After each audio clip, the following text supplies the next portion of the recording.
Hey there, it's Vashti Sarah. Welcome back to Post Blog. If this is your first time listening, go ahead and hit the subscribe button, like button, follow button, share button, all the buttons to stay connected with the Post Blog podcast. And for those of you who this is not your first time, welcome back. Hey y'all, happy Wednesday. I hope you're having a great start to your Wednesday or whatever day you're listening to this episode. I hope you're having a great day and you can find at least one thing to be thankful for. So today we're going to talk about wrong rightness, and it's essentially approaching the topic of how we critique others. Even though we might be right in what we're saying, we are wrong in our approach because we're revealing self-righteousness that is deeply rooted within us. And this is something that I often struggle with because I am a very black and white person. And because I am very black and white by the law, I can be hypocritical in what I say. Because I want everyone else to be doing the right thing, my approach can be hypocritical because I'm being judgmental at the end of the day. So let's look at Matthew chapter 12. And in a nutshell, I'm going to just basically sum up what chapter 12, at least the beginning part of chapter 12, verses 1 through 13 is talking about. So very Pharisaical mindset. The Pharisees saw that disciples were hungry and they started picking grains, and their response to Jesus was, "Look, your disciples are doing what is unlawful on the Sabbath." And then Jesus responded, "I desire mercy, not sacrifice. You would have known not to condemn the innocent. For the Lord, the Son of Man, is Lord of the Sabbath." And then it shifts into Jesus went into the synagogue, and a man with a shriveled hand was there, and Jesus was going to heal him. And the Pharisee said, "Is it lawful to heal on the Sabbath?" And then Jesus responded, "If any of you has a sheep and it falls into a pit on the Sabbath, will you not take hold of it and lift it out? How much more valuable is a person than a sheep? Therefore, it is lawful to do good on the Sabbath."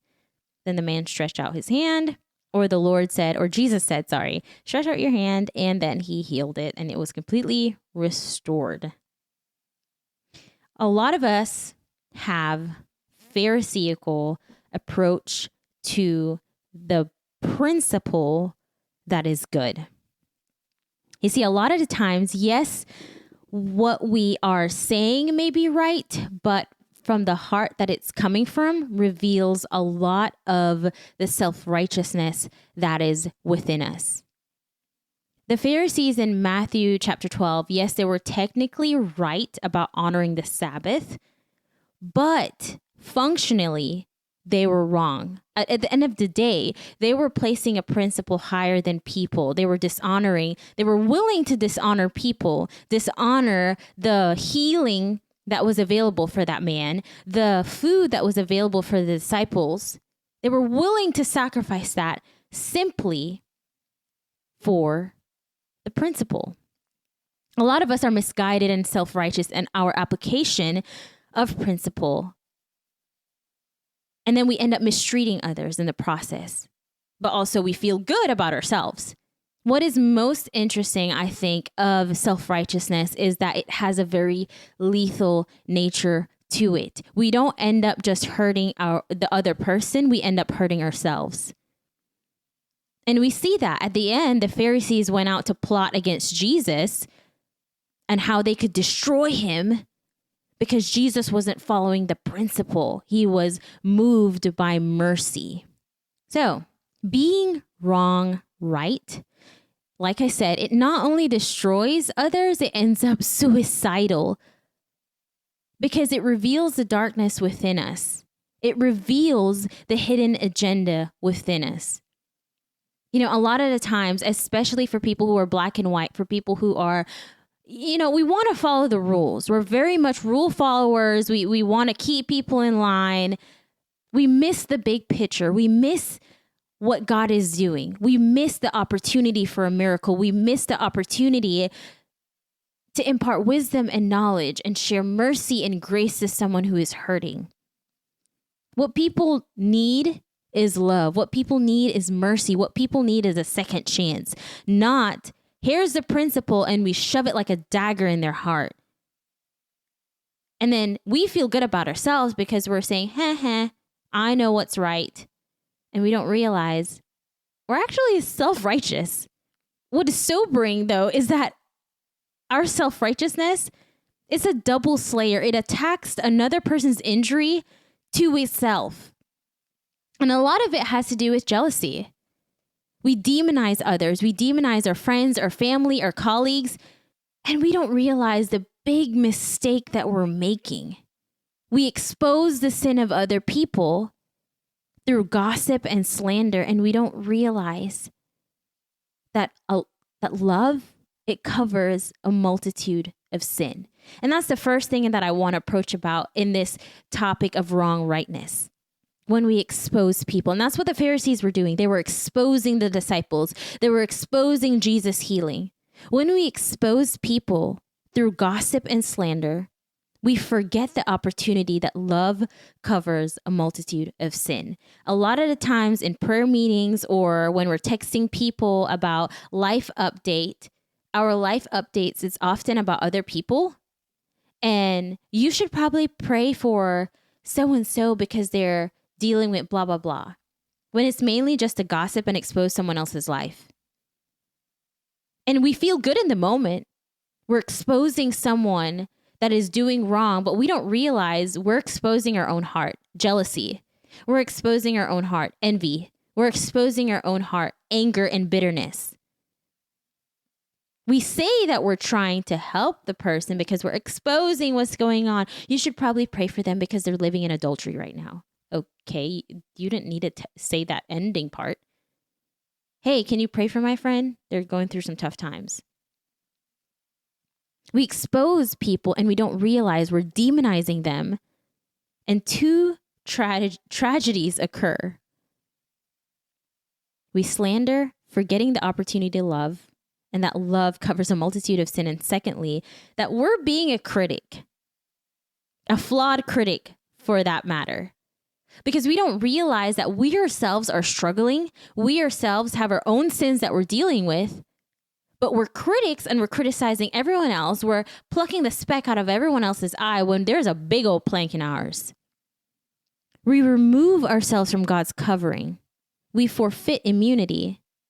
And the ultimate result is a disastrous self-injury. Because we remove ourselves from God's covering. We're saying, Lord, I'm going to expose this person. I'm going to be a critic. I'm going to have a pharisaical mindset. And we don't realize we are not just hurting other people by the words that we say that are coming out of our mouth, but rather we're hurting our own self because we're allowing jealousy to prevail. We're allowing anger and bitterness to prevail. We're allowing envy to prevail. And rather than extending mercy and love to that person who is hurting or who's going through a hard time, or maybe who's just simply hungry like the disciples or needed a miracle, we're hurting that person. We're hurting the opportunity, or we're even removing that access to an opportunity of healing and a miraculous thing to occur because of our wrong rightness. For instance, that friend who is living in adultery, no one needs to know about that. You can pray about it, though. You can talk to them one-on-one rather than being a critic and judging them. You can talk to them one-on-one and encourage them and show them the right way. You don't need to tell your entire friend group that so-and-so is sleeping with each other.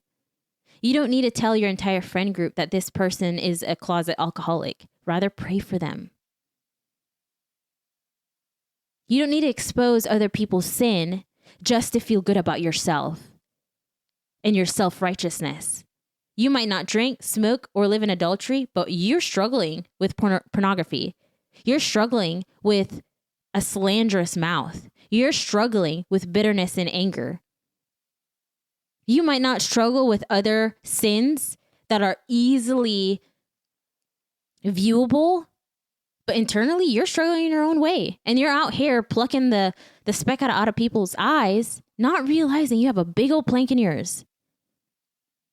I think one of the most terrifying verses in scripture is Matthew 12:36.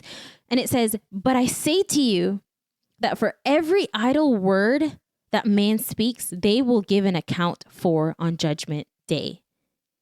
A lot of times we approach it to curse words, but idle word or idle words can be the ones that we use to slander people, to judge people, to be a critic of others. Those are the idle words that we speak that often we don't realize we're going to have to give an account for.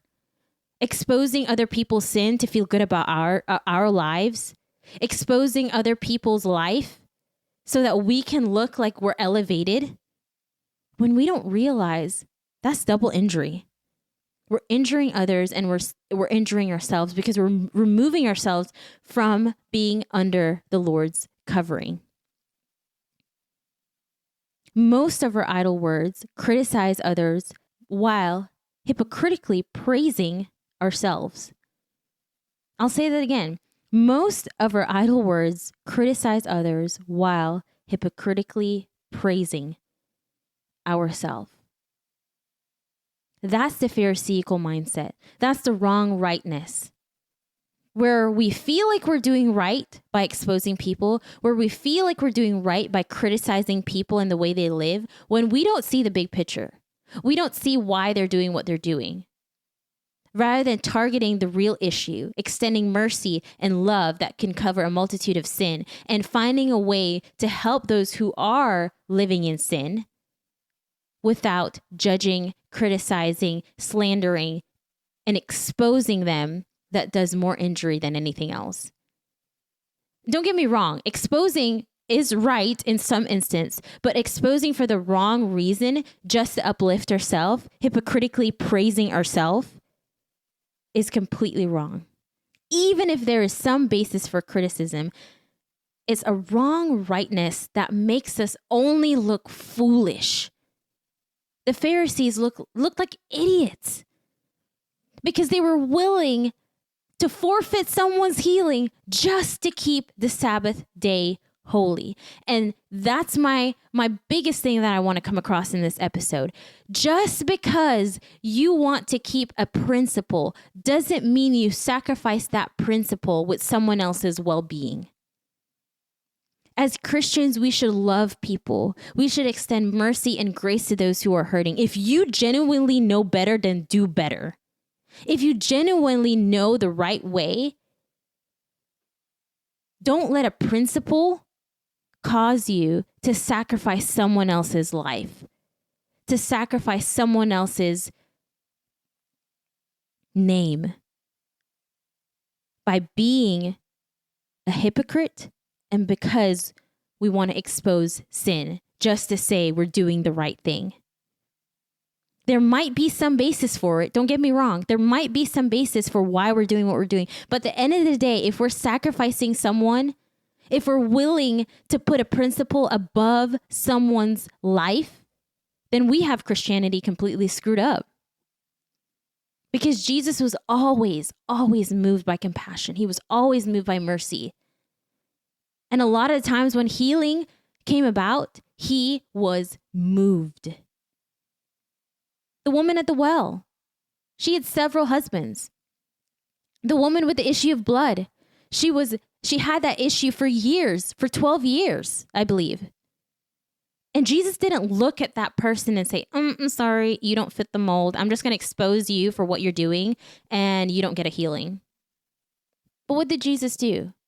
Jesus approached every situation with a merciful and gracious heart. And that's what we should do. When we take credit for exposing people, for critiquing people, what we don't realize is that our face is a face of hypocrisy. Our self-righteousness only destroys people. And what we do is we ingest ugly. We look ugly. And we're inflicting pain on those around us. Wrong rightness is hypocrisy at its core. We might be right. We might have some grounds for why we're doing what we're doing. But at the end of the day, it's hypocrisy and it kills us from the inside out. So my challenge to you, who are black and white like I am, who love to follow rules, who love to be the rule follower and the person to implement those rules, understand that rules only go so far, that principles only go so far, that principles without the right intent, without a heart that is compassionate and merciful, only remains principles. They're just words that fall to the ground. If we don't extend mercy and grace to our family members, to our friends, all we're doing is being a Christian by name. We're not truly walking in a heart that loves those who are hurting. And I think for a lot of us, one of the biggest issues that we have as Christians is that we're the hardest on our families. I was talking about this with a friend recently. We're so hard on our families. And we don't realize that our family's ministry begins at home. If we're the biggest critics and biggest at exposing sin in our home, we're doing an injustice because ministry begins there. Winning those lives at home is some of the greatest lives you can win. It starts there. Mercy starts there. Love starts there. Grace starts there. So I pray that if you've been walking in a hypocritical mindset, double-minded, hurting those, being lethal with your words, that we reevaluate what that judgment day will look like. All the gossiping that you've been doing about another person's life just to look better about yours, just to look good, just to feel good about your own life, all you're doing is removing yourself from God's covering, and we're kind of forfeiting what judgment day is going to look like for us. Because we will give account for every idle word that comes out of our mouth. We're either going to be a Pharisee or we're going to walk like Jesus and talk like Jesus. That's my challenge to you.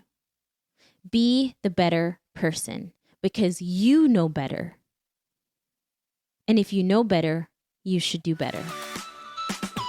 That's it for today, guys. Thank you for joining me on Post Blog. Don't forget to hit the subscribe button, like button, follow button, share button, all the buttons. Stay connected with the Post Blog podcast. Same time, same place next week. I love y'all. But remember, God loves you most.